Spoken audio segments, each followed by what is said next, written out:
She never thought a coffee shop would become the place where her heart shattered into 1,000 pieces. But there she was, standing at the counter, face burning, hands trembling, while a man she'd trusted looked at her like she was something to be ashamed of. If you've ever been made to feel invisible, stay with me, because what happened next changed everything. Maya had spent 2 hours getting ready that morning. She'd curled her hair until each strand fell just right, applied makeup with the kind of care that only comes from wanting to be seen, really seen. The lavender dress she wore hugged her curves, the ones she'd learned to love after years of hating them.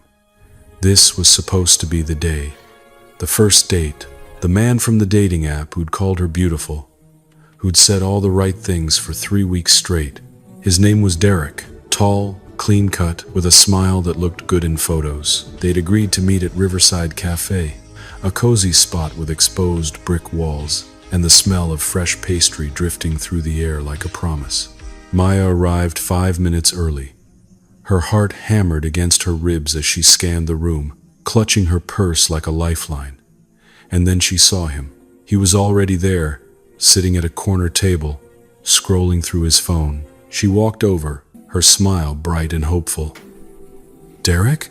Derek. He looked up, and his face fell. It was subtle at first, a flicker of disappointment, a tightening around the mouth. But Maya knew that look. She'd seen it before. The look that said, "You're not what I expected." Yeah, Maya." He didn't stand, didn't offer his hand, just sat there staring at her like she'd committed some kind of crime. "That's me." She tried to keep her voice steady, tried to ignore the sinking feeling in her stomach. "Should I sit, actually?" He exhaled sharply, rubbing the back of his neck. "Look, I don't know how to say this, but your pictures? They were really misleading." The words hit her like a slap. "What?" Her voice came out small. "You look different, heavier." He said it casually, like he was commenting on the weather. "I mean, don't get me wrong. You have a pretty face, but I'm just not really into, the whole bigger thing." The cafe blurred around her, the low hum of conversation, the hiss of the espresso machine, the warmth of the afternoon sun streaming through the windows. It all became distant and muffled, like she was underwater. "I used recent photos," she whispered. "I didn't." "Yeah, but angles, right? Filters? Come on." He leaned back in his chair, arms crossed. "I'm just being honest. I work out 6 days a week. I take care of myself. I need someone who does the same." She wanted to disappear, to melt into the floor and never be seen again. "So, you don't want to stay?" Her voice cracked. "I mean, what's the point?" He shrugged. "I'm not attracted to you. Why waste both our time?" Maya's hands trembled as she reached for the iced latte she'd ordered while waiting for him. She just wanted to leave, to get out before the tears came, but her fingers were shaking so badly that the cup slipped. It hit the tile floor with a deafening crash. Ice scattered. Brown liquid spread across the white tiles like a stain she couldn't take back. And everyone turned to look. Her face burned, her vision blurred. She dropped to her knees, scrambling to pick up the pieces of plastic, the ice cubes, anything, just so she didn't have to see their faces, didn't have to hear the silence that felt like judgment. "Just leave it," Derek muttered, standing up. This was a mistake anyway. She couldn't breathe, couldn't think. The humiliation wrapped around her throat like a noose. But then, a voice calm, steady, edged with quiet fury cut through the air. "Excuse me." She looked up. A man stood a few feet away, holding the hand of a little girl with pigtails and a pink backpack. He was maybe mid-30s, with dark hair that fell slightly into his eyes, a worn flannel shirt, and the kind of face that looked like it had seen too much sadness. He wasn't looking at Maya. He was looking directly at Derek. "Did you just say what I think you said to her?" The cafe went silent. Next, a stranger steps in, a single dad with nothing to lose, and a little girl who's about to teach a grown man what real beauty looks like. Derek blinked, clearly caught off guard. "I'm sorry, do I know you?" "No." The man's voice was quiet, but it carried weight. "But I know your type." The little girl tugged on his hand, her wide eyes darting between her father and the stranger at the table. "Daddy? It's okay, sweetheart." He squeezed her hand gently, then let go, taking a slow step toward Derek. "Stay right there for a second." Maya was still on her knees, frozen, a piece of broken plastic cup clutched in her trembling hand. She didn't know whether to run or stay. Part of her wanted to vanish. The other part, the part that had been silent for too long, wanted to hear what this stranger was about to say. Derek stood up straighter, crossing his arms. "Look, man, I don't know what you think you heard, but this is between me and her, so maybe mind your business." "Hard to mind my business when you're humiliating someone in public." The man's jaw tightened, his hands clenched at his sides. "You told her she wasn't good enough because of how she looks. In front of everyone, you made her drop her drink. You made her feel like she had to apologize for existing." "I was just being honest." Derek's voice rose, defensive now. "What, I'm supposed to lie? Pretend I'm attracted to someone I'm not? You're supposed to be decent." The stranger's voice didn't rise. It didn't need to. You could have been kind. You could have said it wasn't a match and left it at that. But instead, you tore her down. And for what? To make yourself feel superior? A flush crept up Derek's neck. "Who the hell do you think you are? I'm someone who's watched people I love get treated like they don't matter because they don't fit into someone else's narrow idea of beautiful." His voice cracked, just slightly. "And I'm not going to stand here and watch it happen again." Maya's breath hitched. She slowly stood, her legs unsteady beneath her. The stranger glanced at her, just for a moment, and something in his eyes made her chest tighten. It wasn't pity, it was recognition. Like he'd been where she was. Like he understood. Derek scoffed, grabbing his jacket from the back of the chair. "Whatever, dude. Enjoy playing hero. I'm out of here." "Good," the man said simply, "because she deserves better than you anyway." Derek shot him one last glare, then stormed out, the door swinging shut behind him with a sharp jingle of bells. The café remained silent for a beat. Then two. Then slowly, the murmur of conversation resumed, though several people were still watching. Maya stood there, shaking, her arms wrapped around herself. She didn't know what to say. Didn't know if she should thank him or apologize or just leave before she broke down completely. The man turned to her, and his expression softened. "Are you okay?" She opened her mouth, but no words came out. Her throat was too tight. Her eyes were burning. "Daddy, is she sad?" The little girl's voice was small and sweet, filled with concern. The man crouched down beside his daughter, brushing a strand of hair from her face. "Yeah, baby, I think she is." The girl looked up at Maya with big, solemn eyes. Then, without hesitation, she walked over and held out a crumpled drawing from her backpack. It was a crayon picture of a rainbow and a smiling Sunday. "This is for you," she said softly. "My daddy says rainbows come after the rain, so maybe you'll feel better soon." That was it. That was the moment Maya broke. A sob escaped her throat, and she pressed a hand to her mouth, trying desperately to hold it together. But the tears came anyway, hot, heavy, unstoppable. The man stood quickly, his face filled with alarm. Hey, it's okay. You're okay. I'm sorry," she choked out. "I'm so sorry. Don't apologize. Please." His voice was gentle now, almost pleading. "You didn't do anything wrong." She couldn't look at him, couldn't look at anyone. She just stood there, trembling, clutching the little girl's drawing like it was the only thing keeping her upright. The man glanced around the cafe, then back at her. He seemed to make a decision. "Come on," he said quietly. "Let's get you out of here." I don't. There's a bench outside. It's quiet. You don't have to say anything. Just let me make sure you're okay. Please."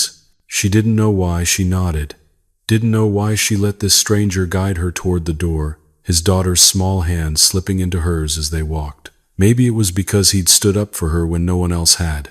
Maybe it was because, for the first time in a long time, someone had made her feel like she mattered. Outside, the air was cool and clean, carrying the scent of autumn leaves and distant rain.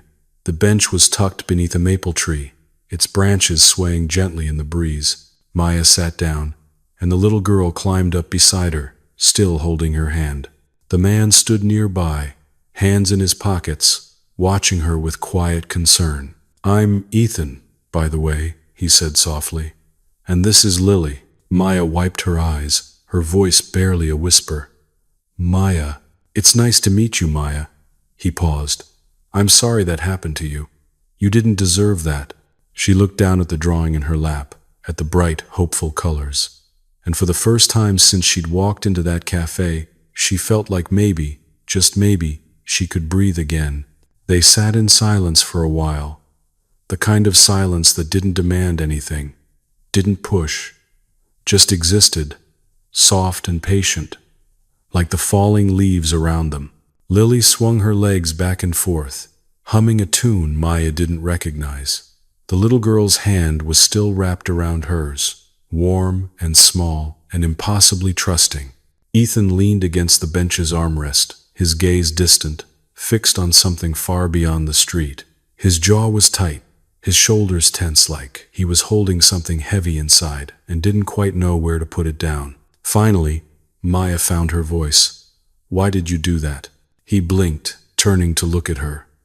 "Do what?" "Stand up for me. You don't even know me." Ethan was quiet for a moment. Then he exhaled slowly, running a hand through his hair. "Because someone should have. And because—" He stopped, swallowed. His eyes flickered to Lily, who was now tracing shapes in the air with her finger, lost in her own little world. "Because I know what it's like to watch someone you love be treated like they're not enough." Maya's chest tightened. "What do you mean?" He hesitated, his fingers curling into a fist before slowly releasing. When he spoke again, his voice was rougher, quieter. "My wife. Her name was Sarah. Was." The word hung between them like a ghost. "She was incredible," Ethan continued, his gaze dropping to the ground. "Funny, smart, stubborn as hell. She had this laugh that could fill a whole room. And she loved people. Loved them so deeply it scared me sometimes. But she struggled with her weight, with how people saw her. And no matter what I said, no matter how many times I told her she was beautiful, the world kept telling her she wasn't." Maya's throat burned. She wanted to say something, but she didn't know what. So she just listened. "We met in college," he said, a faint, sad smile tugging at his lips. "She was sitting alone in the library, reading some beat-up paperback. I asked her what it was about, and she looked at me like I'd just asked her to explain the meaning of life.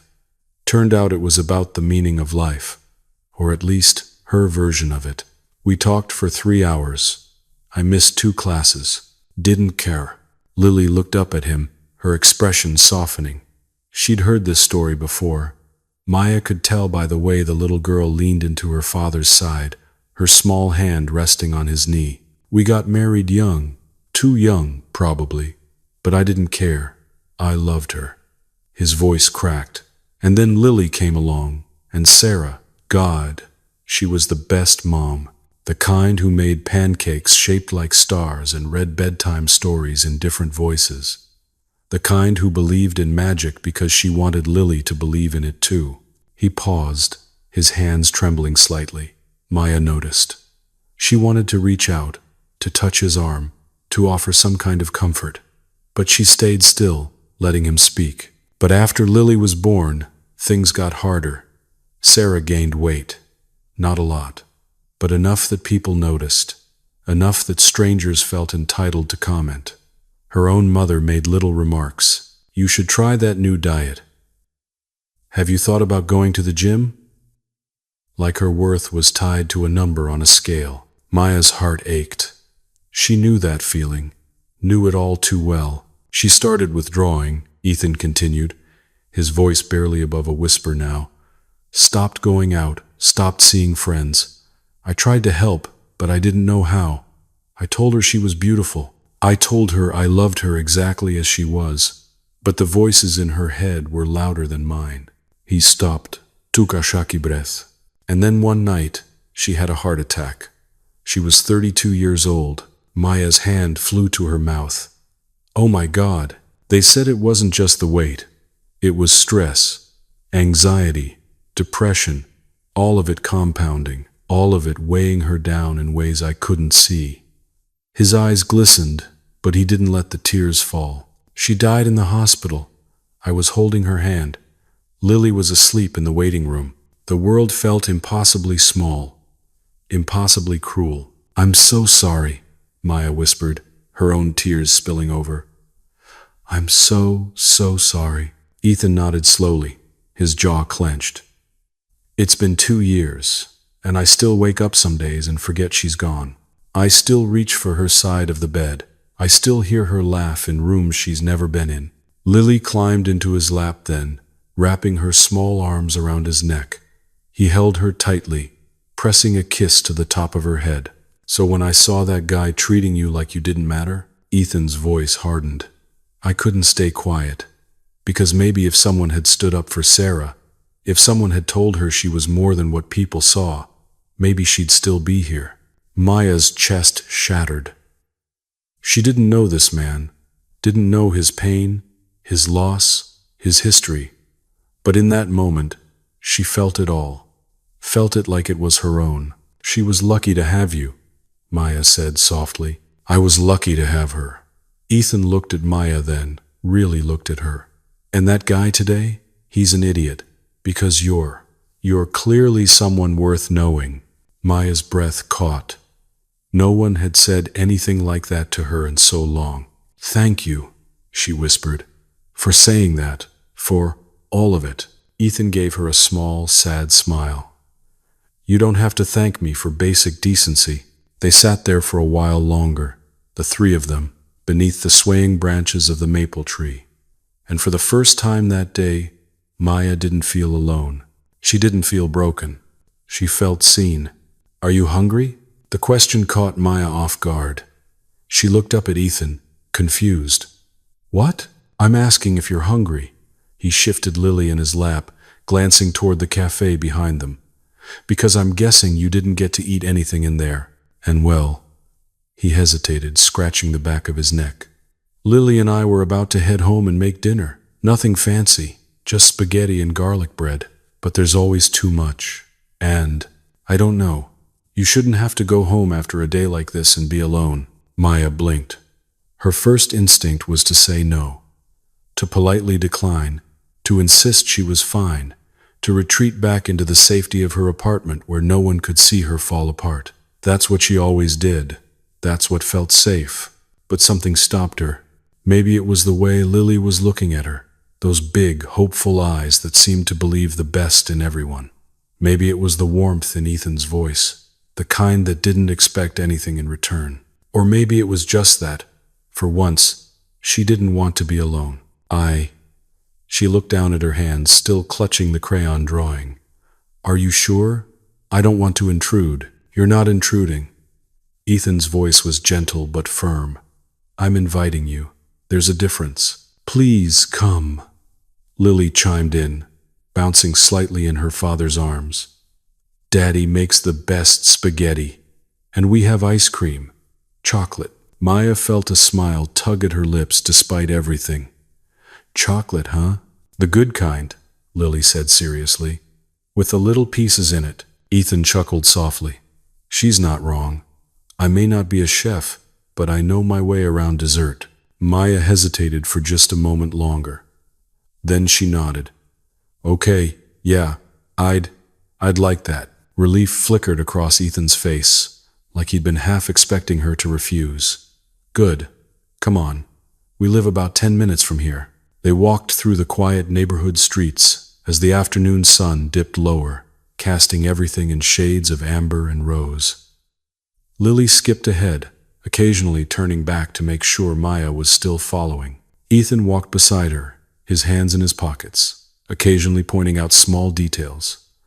The house with the ridiculous inflatable Halloween decorations, the corner store that sold the best coffee in town, the park where he and Lily went every Saturday morning.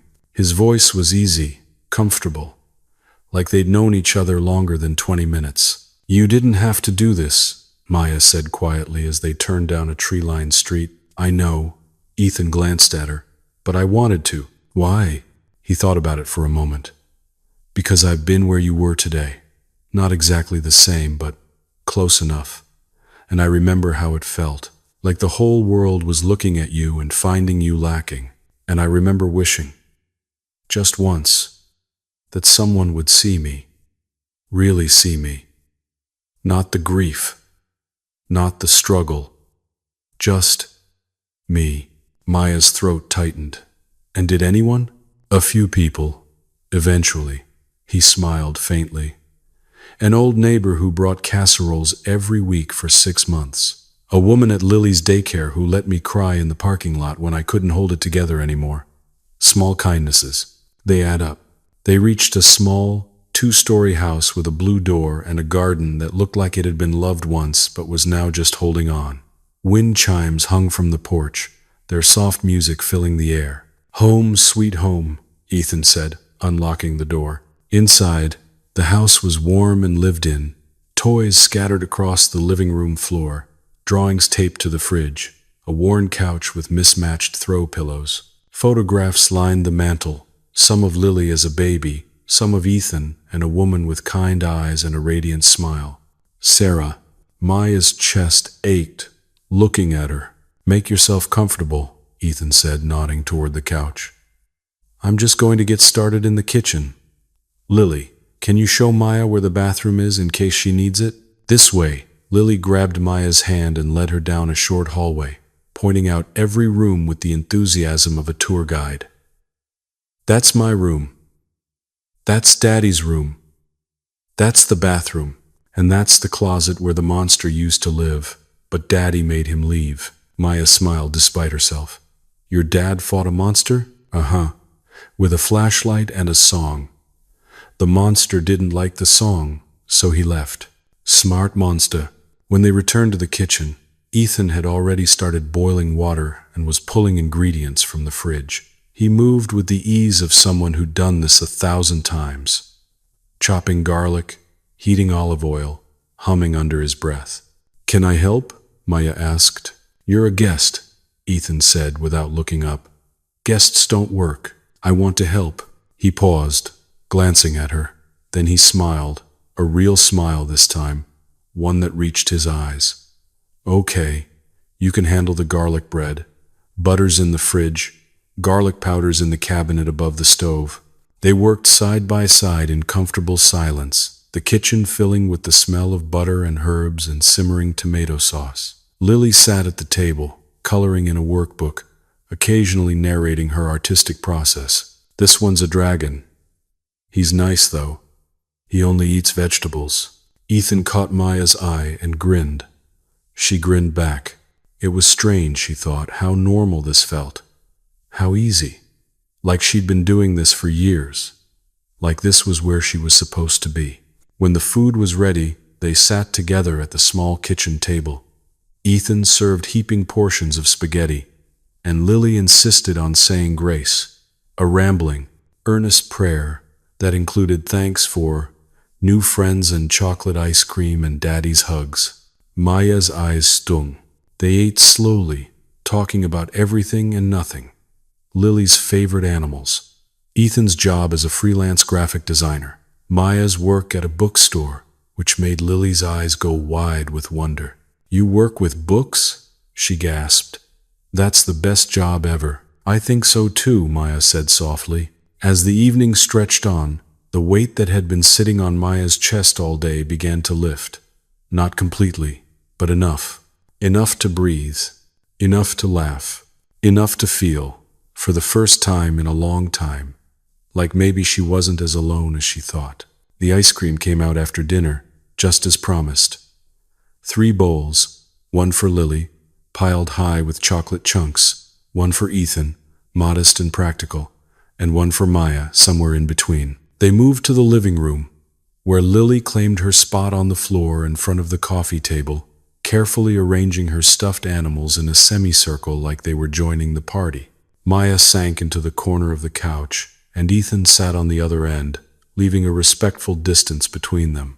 The lamp in the corner cast a golden glow across the room. Outside, the sky had deepened to violet, and the first stars were beginning to appear. "This is really good," Maya said, savoring a spoonful of ice cream.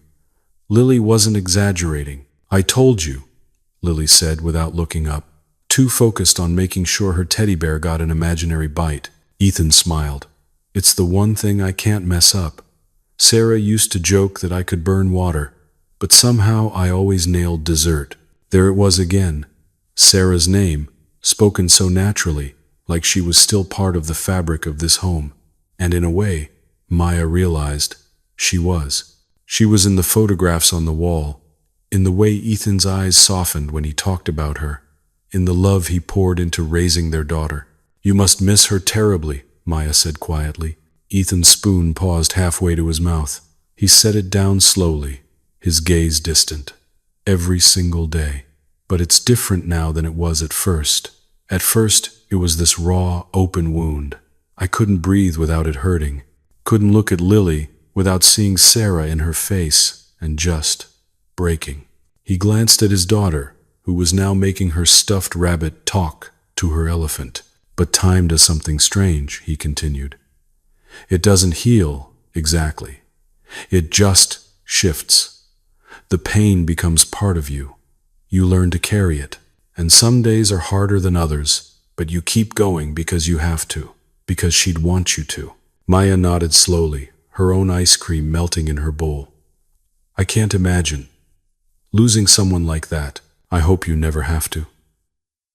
Ethan met her eyes then, and there was something vulnerable in his gaze, something unguarded. "But I also know that everyone carries something. Grief comes in different forms, and sometimes the hardest losses aren't the ones people can see." Maya's breath caught.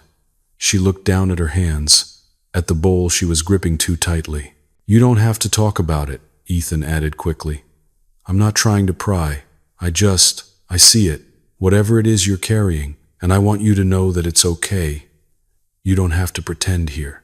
For a moment, Maya considered deflecting, changing the subject, putting the walls back up that had protected her for so long.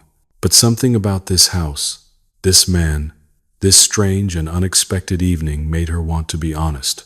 "I've spent most of my life feeling invisible," she said softly. "Or worse, visible for all the wrong reasons.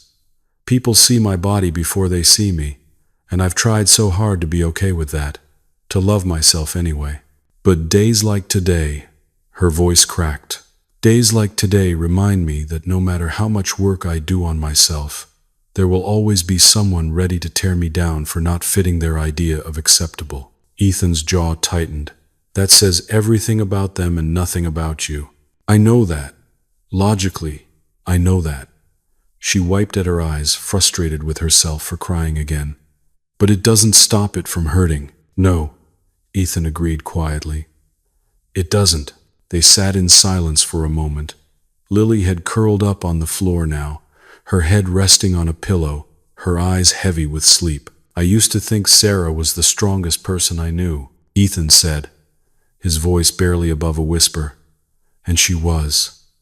But she also believed every cruel thing anyone ever said about her, and I couldn't fix that. No matter how much I loved her, I couldn't make her see herself the way I saw her." He turned to Maya, and his eyes were bright with unshed tears. "So I guess what I'm trying to say is, I know I'm just some random guy who butted into your worst day. But for what it's worth, you're not invisible. Not to me, and not to anyone who matters." Maya's chest felt like it was cracking open. "Why are you being so kind to me?" "Because someone should be," he said simply. "And because, I don't know, maybe I needed this too, to remember that there are still good people out there, that not everything is loss and grief and getting through the day, that sometimes you meet someone and they just fit." The words hung in the air between them, delicate and impossibly heavy. Maya didn't know what to say. didn't trust herself to speak without her voice breaking completely. So instead, she did something she hadn't done in years. She reached across the couch and took his hand. His fingers were warm, calloused, strong. He didn't pull away. They sat like that for a long time, hands intertwined, while Lily's soft breathing filled the room, and the night settled around them like a blanket. "Thank you," Maya whispered finally, "for today, for all of this. You don't have to thank me. I do, though." She squeezed his hand gently. "Because you gave me something I didn't know I needed." "What's that?" "Hope." Ethan's eyes glistened. He squeezed back. "Then we're even. Because you gave me the same thing." Later, when Maya finally stood to leave, Ethan insisted on walking her to her car. Lily had fallen asleep on the couch, and he carried her upstairs, tucking her in before returning to the front door. The air outside was cool and crisp, carrying the scent of autumn and distant rain. "I meant what I said," Ethan told her as they stood on the porch, "about you not being invisible. I see you, Maya, and I'd like to keep seeing you, if that's okay." Maya's heart hammered in her chest. "Like, as friends?" "Yeah, friends." He smiled, soft and hesitant. "Unless, I don't know. Unless someday it becomes something more. But no pressure. I don't want today to be the last time I see you." Maya felt tears prick her eyes again, but this time they weren't born of pain. "I'd like that," she whispered. "I'd really like that."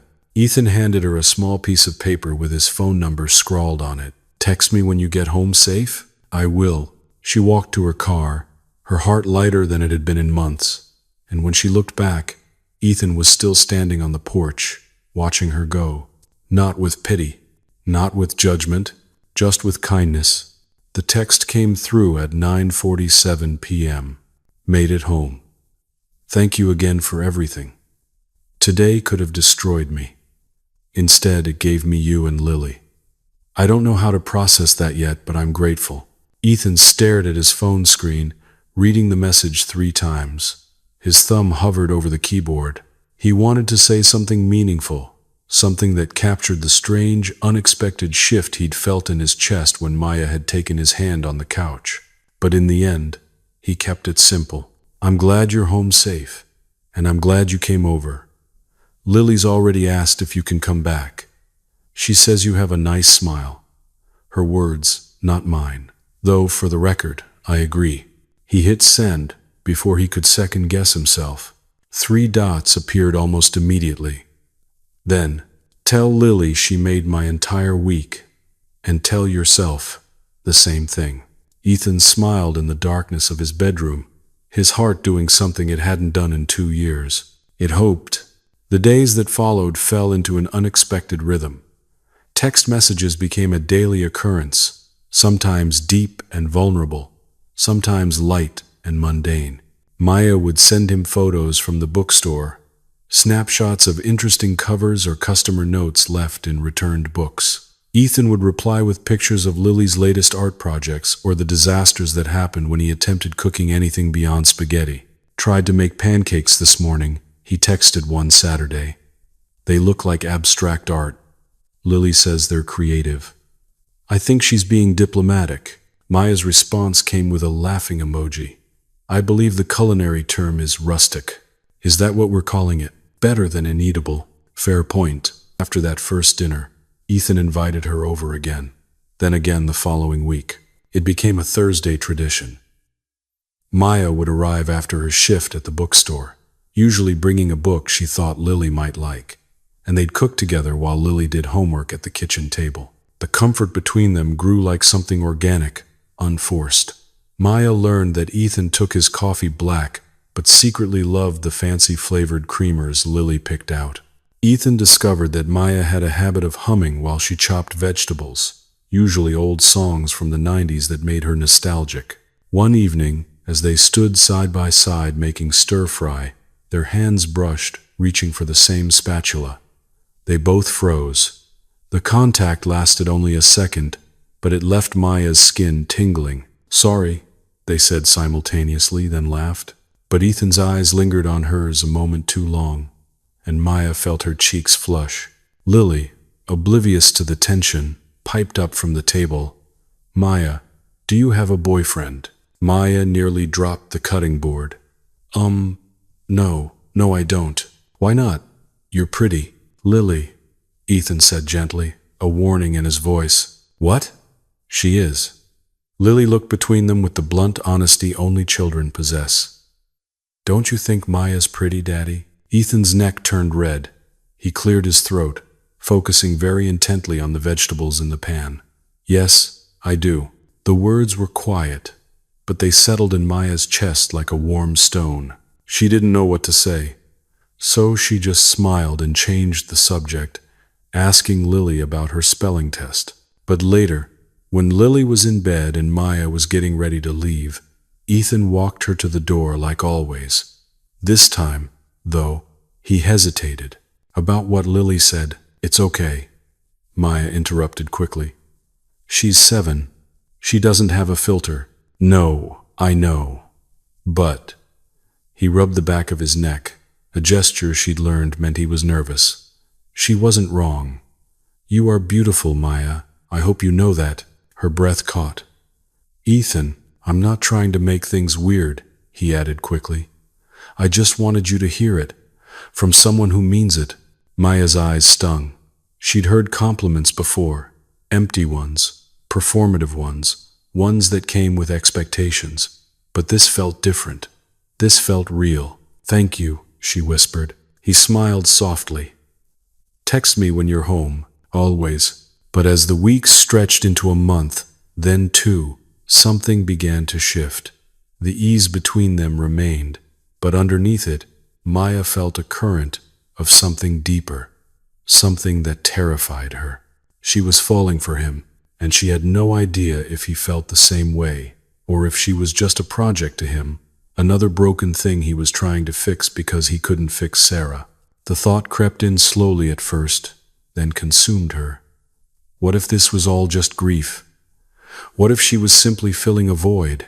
What if, once he healed a little more, he'd realize he didn't actually want her? He just wanted someone to make him feel less alone. She started pulling back. Not dramatically, just small things. Responding to texts a little slower. Declining one Thursday dinner, claiming she had plans. Then another, saying she wasn't feeling well. Ethan noticed immediately. "Is everything okay?" he texted after the second cancellation. "If I did something wrong, please tell me." "You didn't do anything," she replied. "Just busy with work." But it was a lie, and she hated herself for it. The truth was, she was scared. Scared of wanting something she couldn't have. Scared of being hurt again. Scared that she was reading too much into kindness and mistaking it for something more. So she did what she always did when things got too real. She ran. Another week passed. Ethan's messages became less frequent, though they never stopped entirely. He didn't push, didn't demand explanations, just sent the occasional check-in, letting her know he was thinking of her. "Lily made you a card. She wants to give it to you next time you come over. No pressure. Just wanted you to know." Maya stared at the message for 20 minutes before finally replying. "Tell her I can't wait to see it." But she didn't suggest a day, didn't offer a plan, and Ethan didn't ask. It was Lily who broke the stalemate. Maya was restocking shelves at the bookstore when she heard a familiar voice. "Maya!" She turned, and there was Lily, holding Ethan's hand, her face lit up with pure joy. "Lily!" Maya's heart clenched. She crouched down, and the little girl ran into her arms. "What are you doing here? Daddy said we could get books today, and I told him we had to come to your store because you picked the best ones." Maya looked up at Ethan, who stood a few feet back, hands in his pockets, looking uncertain. "Hey," he said quietly. "Hey." The silence stretched between them, awkward in a way it had never been before. "I didn't know you were coming," Maya said, standing up but keeping one hand on Lily's shoulder. It was kind of spontaneous. Ethan's eyes searched hers. "We can go if..." "No, please, stay." She forced a smile. "Let me help you find something perfect." They spent the next half hour browsing the children's section. Lily chattered away, oblivious to the tension between the adults. But every time Maya's eyes met Ethan's, she saw the question there. What happened? Where did you go? When they checked out, Lily hugged Maya tightly. Will you come over for dinner again soon? I miss you. Maya's throat tightened. I miss you too, sweetheart. Then come, please. She looked at Ethan. He said nothing, just waited. And Maya realized she had a choice. She could keep running, keep protecting herself, keep living in fear of being hurt, or she could be brave. Okay, she whispered. How about Thursday? Lily squealed. Ethan's whole face softened with relief. Thursday, he echoed. We'll see you Thursday. Thursday came wrapped in rain. Maya sat in her car outside Ethan's house, watching water stream down the windshield, blurring the world beyond into soft, indistinct shapes. Her hands gripped the steering wheel so tightly her knuckles had gone white. She'd almost canceled 3 times that day. Had typed out the messages, her thumb hovering over the send button, inventing excuses that sounded plausible enough. Not feeling well. Rain check? Work emergency. So sorry. Can we reschedule? But each time, she deleted the words before sending them, because she knew what she was really doing. She was sabotaging something good because she was terrified of what it might become. Or worse, what it might not. She took a deep breath, grabbed the bottle of wine she'd brought and the new book she'd wrapped for Lily, and ran through the rain to the front porch. Before she could knock, the door swung open. Ethan stood there, barefoot, wearing an old gray Henley and jeans, his hair slightly damp like he'd just gotten out of the shower. His eyes were cautious but warm, like he'd been half expecting her not to show. You came, he said softly. I said I would. I know. He stepped aside to let her in. I'm glad you're here. Inside, the house smelled like garlic and butter, and something sweet baking in the oven. Lily came barreling around the corner, wearing a princess dress and rain boots, a combination only a 7-year-old could pull off with complete confidence. Maya, you're here! She crashed into Maya's legs, hugging her fiercely. I thought maybe you forgot about us. The words hit harder than they should have. I could never forget about you, Maya said, her voice thick. She knelt down, meeting Lily's eyes. I'm sorry I've been away. I missed you so much. I missed you too. Lily grabbed her hand.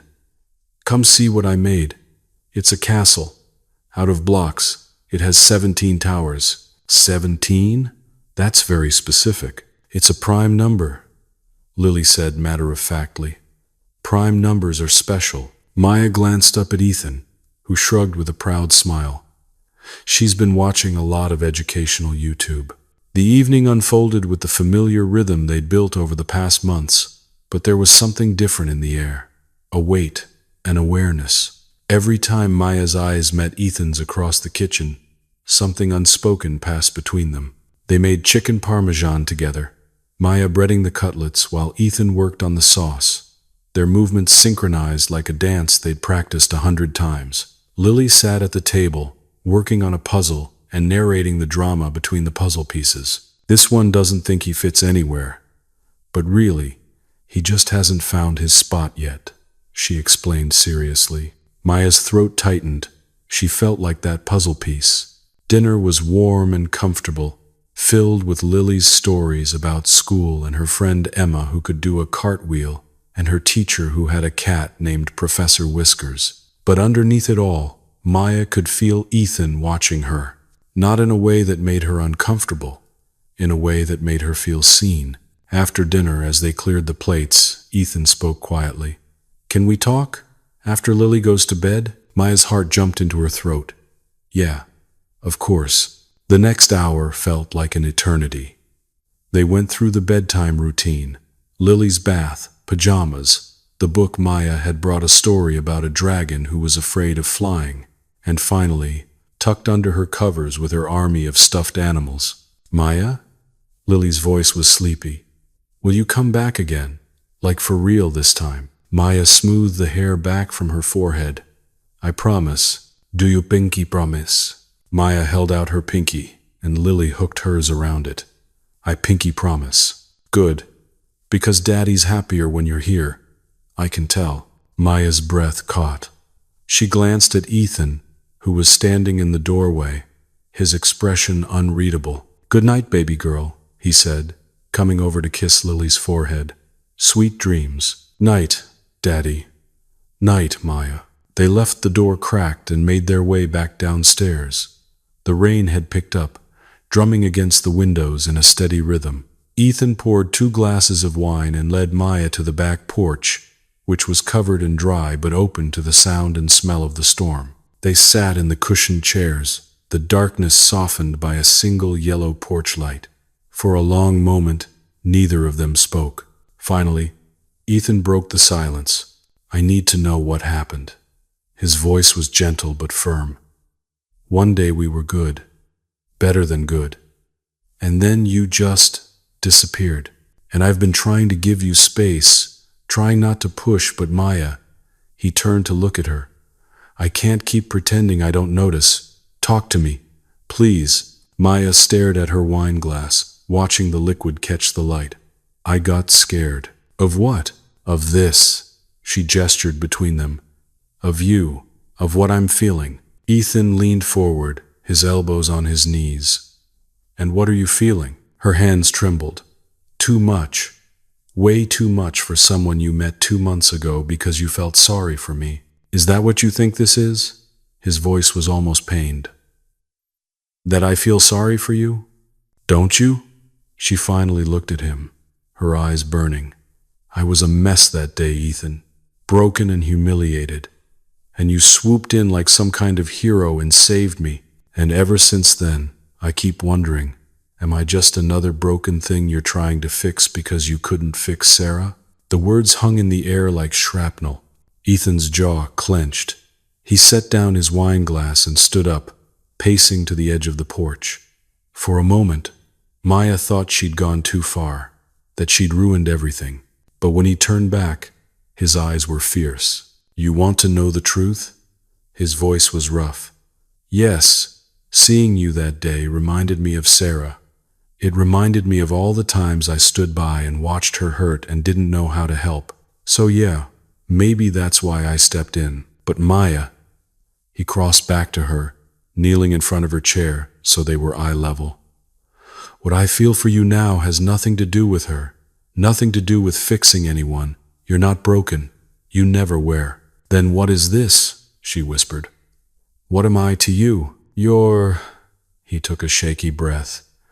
You're the first person in 2 years who's made me want to feel again. The first person who's made me laugh without feeling guilty about it afterward. The first person I've thought about first thing in the morning and last thing at night. His voice cracked. You're not Sarah, and that's not a bad thing. You're Maya, and I'm falling for you. Not because you need saving, but because you're brave and kind and you make Lily light up and you make me feel like maybe I'm allowed to be happy again. Tears streamed down Maya's face. I'm falling for you too, and it terrifies me. Why? Because what if I'm not enough? What if you wake up one day and realize I was just a distraction? What if, Maya? He took her hands in his grip firm and warm. Look at me. She did. You are enough, he said fiercely. You've always been enough. And I know you've spent your whole life being told otherwise. I know the world has made you feel like you have to earn love, like you have to prove your worth. But you don't. Not with me. Not ever. How can you be sure? Her voice broke. How can you know this is real? Because I'm terrified too, he admitted. I'm terrified of messing this up, of losing someone else I care about, of letting Lily get attached and then having it all fall apart. But I'm more terrified of not trying, of letting you walk away because we're both too scared to be honest. Maya sobbed, and Ethan pulled her forward, wrapping his arms around her as she cried into his shoulder. He held her tightly, one hand cradling the back of her head, the other pressed against her spine. I'm here, he murmured. I'm not going anywhere, I promise. They stayed like that for a long time, the rain falling around them, The world narrowed down to just the two of them, and the fragile, precious thing growing between them. When Maya finally pulled back, her face was tear-streaked, but her eyes were clearer. "I don't want to run anymore," she whispered. "Then don't." Ethan cupped her face gently, his thumb brushing away a lingering tear. "Stay. Be scared with me, but stay." "Okay," she breathed. "Okay." And then, slowly, so slowly it felt like time itself was holding its breath, Ethan leaned in. Their lips met softly, tentatively, like a question being asked. And Maya answered by kissing him back, her hands coming up to rest against his chest, feeling his heart thundering beneath her palms. It wasn't fireworks. It wasn't a grand, sweeping moment from a movie. It was gentle, real, full of all the broken pieces they'd both been carrying and the hope that maybe, together, they could build something whole. When they finally pulled apart, Ethan rested his forehead against hers. "Stay tonight," he whispered. "Not like that. Just stay. Sleep in the guest room. Have breakfast with us tomorrow. Let us be part of your morning." Maya's heart swelled. "I'd love that." Maya woke to sunlight streaming through unfamiliar curtains and the distant sound of laughter. For a disoriented moment, she couldn't remember where she was. Then it all came rushing back. The rain, the confession, the kiss that had felt like both an ending and a beginning. She was in Ethan's guest room, still wearing the spare t-shirt and sweatpants he'd lent her after she'd agreed to stay. The sheets smelled like lavender detergent, and through the window, she could see the morning sun painting everything gold. The laughter came again, followed by Lily's voice. "Daddy, you're doing it wrong. Pancakes aren't supposed to be that shape." "I'm being creative," Ethan's voice responded, warm with humor. "You're being bad at cooking." Maya smiled, her chest filling with something that felt dangerously close to belonging. She got up, splashed water on her face in the hallway bathroom, and tried to tame her hair before padding downstairs in bare feet. The kitchen was a disaster zone. Flour dusted the counters like snow. A mixing bowl sat precariously close to the edge of the table, and Ethan stood at the stove, spatula in hand, flipping what could generously be called pancakes, though they looked more like abstract amoebas. Lily sat at the table, already dressed for the day in mismatched socks and overalls, swinging her legs and providing running commentary. "That one looks like a blob. That one looks like a different blob.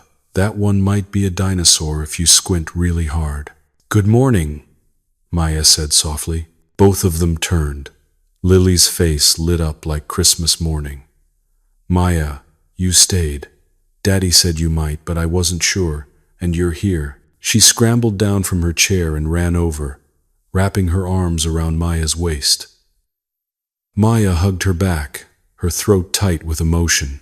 Ethan met her eyes over Lily's head, and the look he gave her was so tender it made her knees weak. "Morning," he said, his voice rough with something unspoken. "Coffee's ready. Fair warning, the pancakes are a gamble." "I heard they might be dinosaurs," Maya said, moving into the kitchen. "I'm willing to take that risk." She poured herself coffee, adding cream from the fridge, and leaned against the counter watching him cook. There was something intimate about this, standing in his kitchen in his clothes, watching him make breakfast while his daughter chattered about a dream she'd had involving a talking elephant. It felt like family, and that realization both thrilled and terrified her. They ate together at the small table, Lily between them, syrup getting everywhere despite Ethan's best efforts at damage control.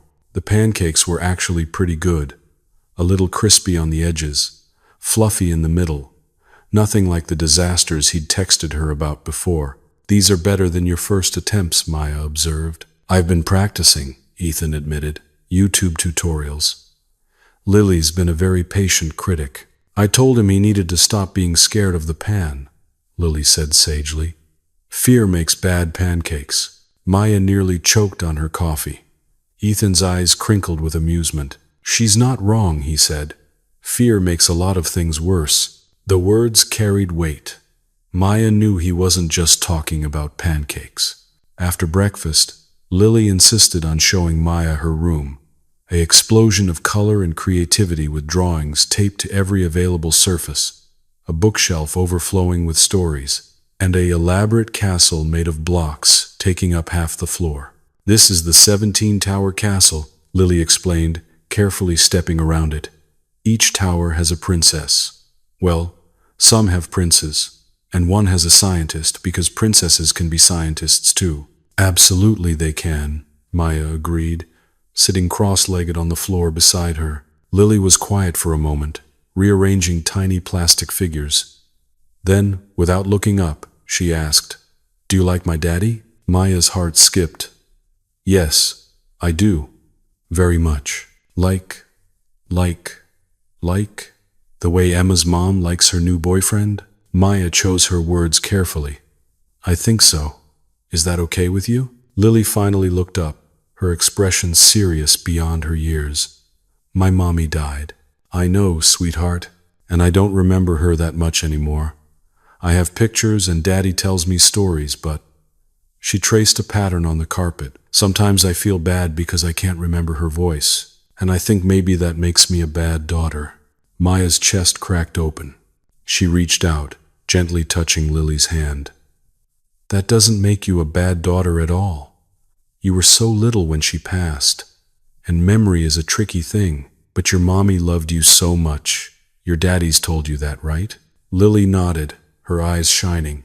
"That love doesn't go away just because you can't remember everything. It's in how your daddy raises you. It's in the stories he tells. It's in every good thing about you. You carry her with you, even when you can't see it." A tear rolled down Lily's cheek. "Do you think she'd be mad? That Daddy might love someone new?" "Oh, honey." Maya pulled her close. "I think she'd want your daddy to be happy, and I think she'd want you to be happy too.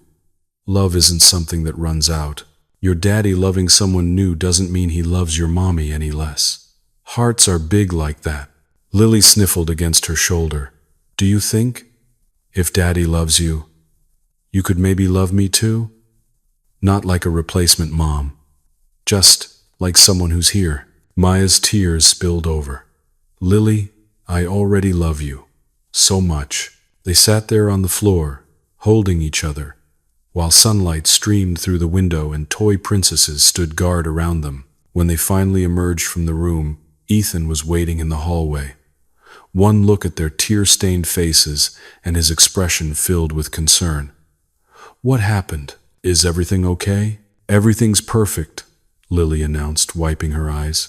"Maya loves us. I asked and she said yes." Ethan's gaze locked with Maya's. "She did she?" "I did," Maya confirmed softly. Lily, with the impeccable timing of children everywhere, announced she needed to use the bathroom and skipped away, leaving Maya and Ethan alone in the hallway. "That was quite a conversation," Ethan said. "She asked if I liked you. Liked you." "Despite everything," he smiled. "And what did you say?"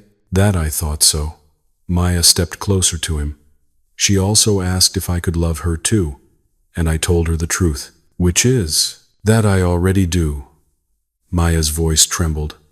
"Both of you. I know it's fast, and I know it's complicated, and I know we should probably take this slower, but Ethan, I love your daughter, and I'm falling in love with you, and I don't want to hide it anymore." Ethan closed the distance between them, framing her face with his hands. "I love you too," he whispered fiercely. "I've been falling for you since the day you sat on that bench and held my daughter's hand like it was the most natural thing in the world. Since the night you cried in my kitchen and let me see your hurt. Since every Thursday you showed up and made this house feel like a home again. So what do we do now?" she asked. "Now?" He kissed her forehead, soft and reverent. "Now we stop being scared. We tell people. We let this be real. We figure it out together." "Together," Maya echoed, the word feeling like a promise. "Together," Lily's voice called from the bathroom. "Are you two kissing out there? Because I'm going to come out in 5 seconds." They broke apart, laughing, the sound light and free and full of joy. "Probably," Ethan called back. "Gross," Lily responded, but Maya could hear the smile in her voice. Later that afternoon, after Maya had changed back into her own clothes, and they'd all piled into Ethan's car, they drove to the park. The one Ethan had mentioned on that first walk, the one where he and Lily went every Saturday. But today was Friday, and today, Maya was with them. They walked the path around the lake, Lily running ahead to feed the ducks while Ethan and Maya followed hand in hand. Other families passed them, couples with strollers, kids on bikes, elderly pairs walking slowly, and Maya realized they looked like any other family out for an afternoon.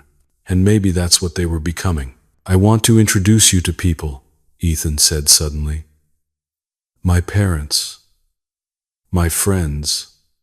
Sarah's parents even. I want them to know you're part of my life now." Maya squeezed his hand. "I want that too. And I want you to meet my sister. She's been worried about me for a while. I think she'll be relieved." "Because you're happy?" "Because I'm finally letting myself be happy." They stopped at a bench overlooking the water. Lily was crouched at the edge, making friends with a particularly brave duck she'd named Gerald. The sunlight caught in her hair, turning it gold, and her laughter carried on the breeze. "She's going to want you around all the time now," Ethan warned gently. "You know that, right? Once Lily loves someone, she loves them with her whole heart. There's no halfway with her." "I don't want halfway," Maya said. "Not with either of you." Ethan lifted her hand to his lips, kissing her knuckles. "Good, because neither do we." 3 weeks later, Maya stood in front of her bathroom mirror, changing her outfit for the 4th time. Tonight was the dinner, the one where she'd meet Ethan's parents, his late wife's parents, and his closest friends, all gathered at his house for what he'd called a casual get-together. But Maya knew better. This wasn't casual. This was her being introduced as the woman in Ethan's life, the woman who was falling in love with him, the woman who was potentially becoming a part of Lily's future. No pressure. Her phone buzzed. A text from Ethan. "You're going to be late if you change one more time. And for the record, you looked beautiful in the first outfit. And the second, and I'm guessing the third and fourth too." Despite her nerves, she smiled. "How did you know?" "Because I know you. Now get over here. Lily's been watching out the window for 10 minutes. Maya took a deep breath, smoothed down the simple navy dress she'd finally settled on, and grabbed her keys. When she arrived, Lily burst through the front door before Maya even made it up the walkway. "You're here. Grandma and Grandpa are here too, and Grandma Sarah. That's Mommy's mommy. She brought cookies, and Mr. Ben is funny, and—" "Lily, breathe," Ethan said, appearing behind his daughter. He looked nervous too, she noticed. His hair was still slightly damp from a shower, and he was wearing a button-down shirt she'd never seen before. He looked good, really good. Their eyes met, and some of the tension in her chest eased. "Hi," she said softly. "Hi." He reached out and took her hand, pulling her gently inside. "Everyone's in the living room. Fair warning, my mom's already in love with you based on everything I've told her. And my dad will probably interrogate you about your taste in books since you work at a bookstore." "And Sarah's parents?" Maya asked quietly. Ethan's expression grew serious. "They're cautious, but they're good people, and they love Lily more than anything. They just need to see that you're good for us, which you are. So just be yourself." Easy for him to say. The living room was full but not crowded. Ethan's parents, Robert and Diana, immediately stood when Maya entered. Diana was petite with warm eyes and silver-streaked hair, and she crossed the room in seconds to pull Maya into a hug. "We've heard so much about you," she said, her voice thick with emotion. "Thank you for making my son smile again." Robert was more reserved but kind, shaking her hand firmly. "Good to finally put a face to the name. Ethan hasn't stopped talking about you." "Dad," Ethan muttered, his ears turning red. Then there was Ben, Ethan's best friend from college, tall, easygoing, with a quick smile. "The legendary Maya. Ethan said you survived his cooking, which means you're either brave or have low standards." "Little bit of both," Maya said, and Ben laughed. But it was the couple on the couch who made her heart race. Sarah's parents. Linda and Tom. Linda was elegant, with carefully styled gray hair and eyes that held an ocean of grief. Tom sat beside her, his hand covering hers, his expression unreadable. Ethan guided Maya over to them. "Linda, Tom, this is Maya. Maya, these are Lily's other grandparents." Maya's throat was dry. "It's so nice to meet you both." Linda studied her for a long moment. The silence stretched uncomfortably. Then, finally, she spoke. "Ethan tells us you've been very kind to Lily." "Lily's an incredible kid," Maya said honestly. "Spending time with her has been one of the greatest joys of my life." "And you work at a bookstore?" "Yes. Riverside Books, downtown. It's small, but we have a great children's section. Actually, Lily came in a few weeks ago and picked out. She told us," Linda interrupted, her voice tight. "She talks about you constantly. Maya said this. Maya thinks that. Maya read me the best story." Her eyes glistened. "It's hard, hearing your granddaughter talk about someone new, someone who isn't her mother." The room went silent. Maya's chest tightened. She glanced at Ethan, who looked stricken, but she knew this wasn't his moment to fix. This was hers. She sat down carefully on the coffee table in front of Linda and Tom, putting herself at eye level with them. "I can't imagine how hard that must be," Maya said gently.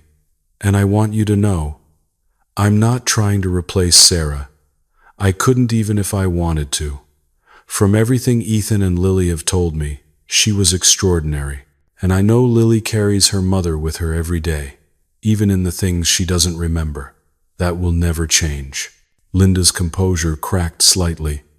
A tear slipped down her cheek. "I'm not here to erase anyone," Maya continued, her voice steady but full of emotion.